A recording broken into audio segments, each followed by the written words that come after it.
Vilmar Kilcam. O menino que nasceu surdo já comemora várias conquistas na sua vida. Está no ar o Gente da Nossa Terra.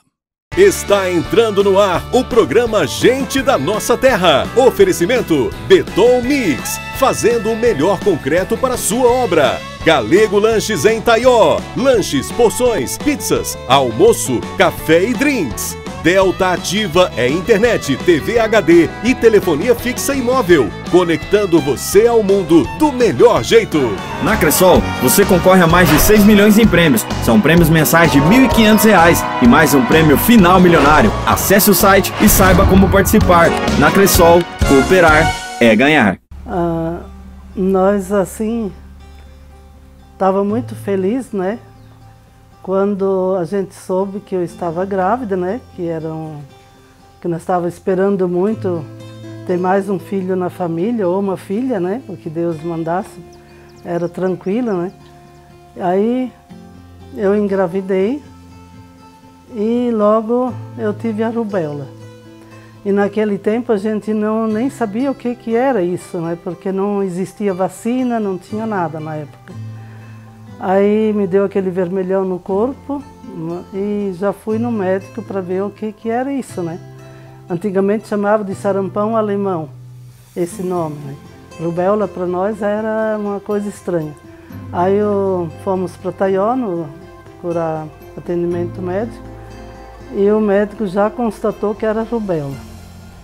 Aí ele também já falou para nós assim, ó, eu tenho que prevenir o casal, porque a rubéola pode trazer sequela para o neném.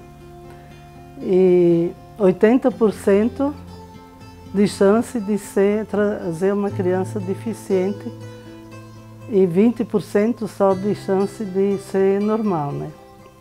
Quando ele nasceu, foi uma surpresa tão boa, foi tão gratificante, que ele nasceu perfeito, né? Uma criança linda, bonita, porque o médico tinha falado para nós, quando eu estava grávida de 2 meses, que ele podia nascer sem membro do corpo, podia nascer cego, surdo, aleijado, então foi muito difícil.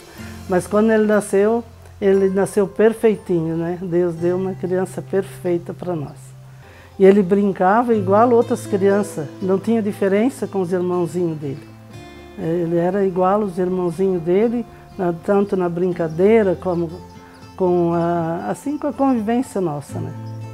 Mas depois ele foi crescendo um pouco e a gente foi percebendo que ele não ouvia. Aí a gente foi então procurar outro recurso. Fomos no médico lá em Rio do Sul, fazer audiometria. Isso levou um tempo, muito tempo, porque foi 25 idas a Rio do Sul, até que o médico constatou o certo que ele tinha e realmente era uma surdez profunda. Aí, como o médico constatou que ele era surdo, né?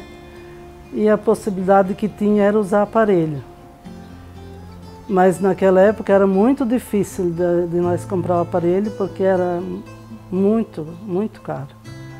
E nós não tínhamos dinheiro suficiente para comprar. Até fomos ver com alguém, né, que prometeram aquela promessa que ele ia conseguir um aparelho, mas tudo foi em vão.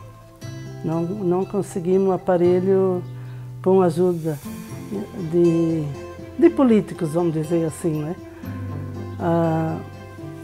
Aí então nós fizemos até uma rifa para conseguir um dinheiro para comprar esse aparelho para ele. Daí com 2 aninhos ele já usava o aparelho.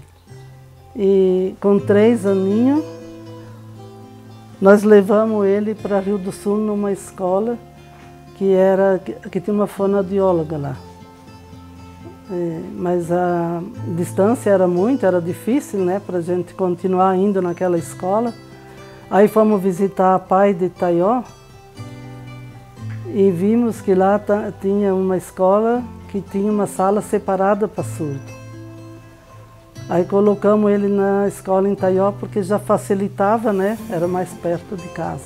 Lá então eu podia ir e voltar no mesmo dia para casa, porque a gente tinha os outros 2 filhos pequenos, né? Que iam na escola. Então era difícil eu ir para Rio do Sul e não poder retornar para casa, né? Para atender os outros filhos e cuidar dos afazeres da casa. Então, por isso foi o motivo de levar ele em Taió.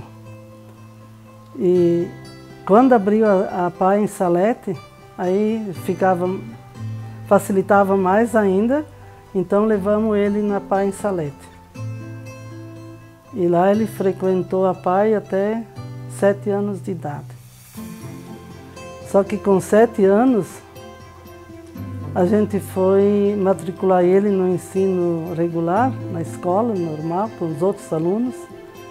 E a escola, na época, não aceitou crianças deficientes. Então a gente veio para Rio do Campo aqui, para ver se eles aceitavam. Eles também não aceitaram, a escola não aceitou. Aí a gente foi para Salete, porque lá tinha PAI, né? Mas no ensino regular eles não aceitaram. Aí ele continuou indo na PAI. Aí com 8 anos e meio, aí que a escola aceitou ele no ensino regular.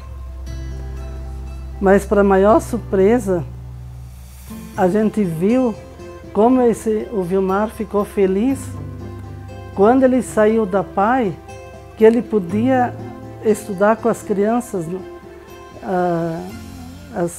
normais, assim, né? Foi assim, a felicidade dele foi enorme, de poder acompanhar com as crianças lá na escola.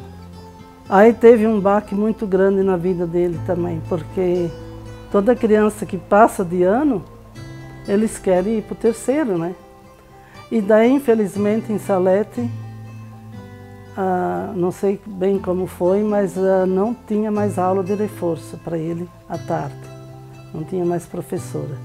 E a gente soube que em Taió tinha aula de reforço em Taió, porque o que nós queríamos é que ele aprendesse, né?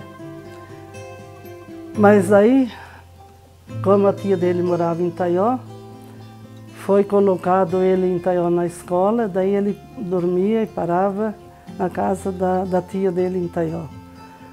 Mas a gente só queria fazer o bem para ele. Mas para a criança foi difícil, porque em Taió não tinha, terceiro ano não tinha aula de reforço para ele. Só tinha no segunda série, entende? E ele precisou repetir o segundo ano por não ter terceiro ano com aula de reforço para surdo. Isso prejudicou ele um pouco, ele andava assim muito nervoso e a gente não sabia muito o porquê, né? E também ele tinha muita saudade de casa, a Vanessa era pequena, e ele gostava muito dela e ele sentiu muita saudade.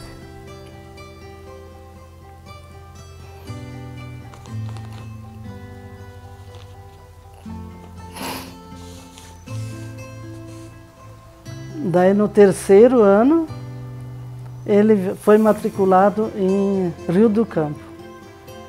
No terceiro ano ele foi matriculado aqui. Aí ele também ficou muito feliz por ele estar em casa, né, com a convivência da irmã dele, da Vanessa. E daí ele foi uma criança mais feliz quando ele pôde ficar em casa com os pais e com os irmãos. E estudar igual os outros estudaram. Aí então ele ficou em Rio do Campo até terminar o ensino médio. Aí quando ele terminou o ensino médio, não tinha mais aula para ele ficou na agricultura, né? E ele tirava leite, cuidava do rebanho e cuidava muito bem. Ele já tinha computador na época, ele registrava tudo, os nascimentos dos bezerros, tudo. Era bonito ver o trabalho dele. Só que depois surgiu a oportunidade de aprender Libras. Uma professora, que é a professora Cleusa, que ela mora em Rio do Campo, né? Ela fez um curso e depois deu aula em Rio do Campo de Libras. E foi convidar o Vilmar para ele aprender Libras. E ele foi na escola, né, em Rio do Campo, aprender Libras. Só que daí ele achava que isso ainda era pouco, ele logo pediu para mim ligar para uma empresa onde tinha mais material de Libras, porque aqui era muito precário ainda na época, quase não tinha material. Aí então a gente ligou para uma empresa em Rio de Janeiro e eles mandaram muito material em Libras, né? E a gente colocou lá na escola para essa professora e para o Vilmar. E ele foi aprendendo Libras bem rápido.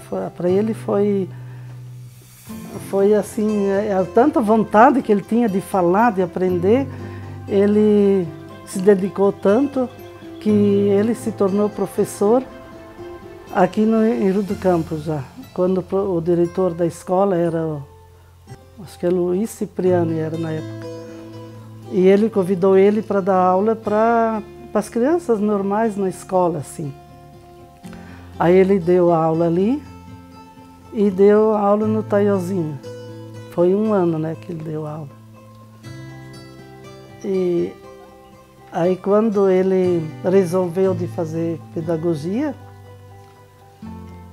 aí era difícil ele conciliar as duas coisas, dar aula aqui, né, em Taiozinho, e ainda ir para Rio do Sul, né, fazer a faculdade de pedagogia. Daí ele parou de dar aula. Só que ele nunca ganhou salário, ele era voluntário. Por isso eu, sendo mãe, e nós pais agradecemos a Deus, a gratidão por ele ter nascido e se empenhado tanto na formação. É uma alegria tão grande que não tem como. Ele sempre vinha em busca de conhecimento, cada vez mais. Ele sempre tinha um sonho de ser professor. Mas aí, no caso, ele partiu fez a pós em Libras, e com isso também ajudou que ele pôde conseguir um campo de trabalho, conseguiu se legalizar, vamos dizer, sempre como ACT, mas trabalhou dando aula em Libras. Trabalhou na escola em Rio do Sul, no Paulo Zimmermann, por uma coincidência, a escola que com 2 anos acolheu ele, ou 3 anos ali acolheu ele para dar os primeiros passos na Libras. Lá foi a primeira vez que ele conseguiu o primeiro trabalho dele, né, naquela escola. Mas assim foi, então continuou, o Paulo, diversas escolas ele estava dando aula para surdos, e também na época tinha uma possibilidade de os colégios também dar aula de Libras para ouvintes, né? Infelizmente hoje não tem mais essa graduação, essa norma ali. Então agora, ultimamente, ele continua dando aula em Libras, mas para ouvinte. E hoje, então, ele se chama, a graduação dele, né, virou a ser a sala, assim, ele é professor itinerante, onde tem um aluno com surdo, no caso, ali ele pode ser contratado para dar aula. Atualmente ele está dando aula em 4 escolas, né, para ver a correria que dá, né, que tem escolas que tem, e ele está atendendo essas escolas, dando aula de Libras. Então, para concluir, ele fez, entre idas e vindas no curso de licenciatura em Letras Libras, ali, dia 18 de outubro, ele fez a colação de grau do curso de licenciatura em Letras Libras. Então ele hoje tem mais uma faculdade, espera-se com isso que vai ajudar muito na vida dele. Olá, eu sou o Vilmar. Esse é meu sinal de comunicação. Quando minha mãe engravidou de mim, no meu 2º mês de gestação, ela ficou doente. Mas o tempo foi passando, a gravidez foi evoluindo, até que a bolsa rompeu e eu nasci. Eu era um bebê muito saudável. Minha família estava muito feliz por isso. Eu fui crescendo, todos os dias crescendo mais. E junto com meus pais, minha família, meus irmãos. Eu sempre tive muita dificuldade na comunicação. As pessoas não sabiam a linguagem de sinais, a Libras. Então, eu estudei bastante. Eu tive que me esforçar muito para estudar. E eu tinha muita dificuldade na língua portuguesa. Precisei muita ajuda. Passei por muitos momentos difíceis, mas eu consegui entrar na faculdade e hoje sou formado.